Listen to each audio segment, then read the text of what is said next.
I wanted to give you some idea of how the Red Shoes restoration was done. Now, it was complicated because the film was made using the 3-strip Technicolor process, which meant that inside the camera, when it was shot, there were 3 separate strips of negative, each one capturing a black and white record of 3 different colors: red, green, and blue. Now, for the restoration, of course, all 3 strips of negative instead of 1 had to be restored, which means 3 times the work. In particular, shrinkage of each of the 3 strips differed over the years, which caused blurring of the image. So the decision was made to restore the film digitally. And you will see in the following clip reel how remarkably the digital process was able to correct problems in the original camera elements. First, you will see an approximation of how the 3 color records were printed one on top of the other with dye to make the finished print.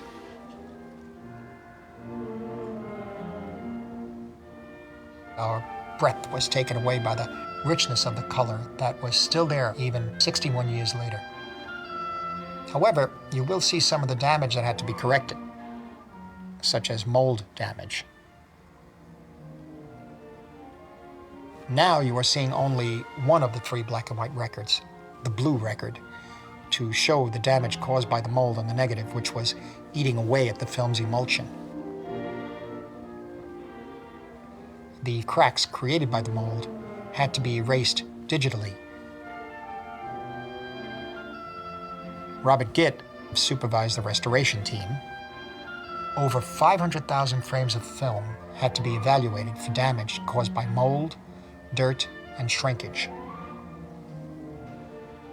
Now, here are all the color records recombined before restoration and after. It's before, after. Warner Brothers Motion Picture Imaging digitally scanned each of the 3 original negatives at 4K resolution, which matches the image quality of the film. Next, you'll see how the different levels of shrinkage in the 3 strips of film caused misregistration and blurring of the image. Luckily, this could also be corrected digitally. Hello, Professor. Now, please don't get up, Mr. Lermontov. Now, are you prepared for a surprise? In addition to all this, modern film stocks give more sharpness and detail, and because all 3 strips are now in perfect registration, the image looks more in focus than prints struck when the film was first released. I understand you have not been altogether very happy with us so far. Before restoration, Well, what? after restoration. Coaching an orchestra is not exactly a young composer's dream, is it? I'm afraid the job I have for you may not be exactly a young composer's dream either. All the same, I hope you do not consider it entirely unworthy of your talent.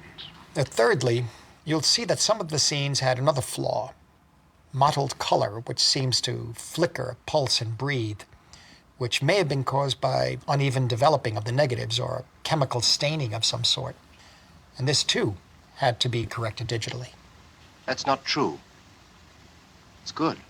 Childish, vulgar, and completely insignificant. In that case, I'll relieve you of it.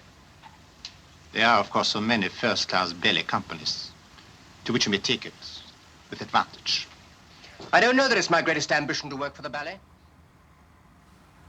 And now, you will see the results of this extensive restoration. Here is Michael Powell and Emeric Pressburger's masterpiece, The Red Shoes.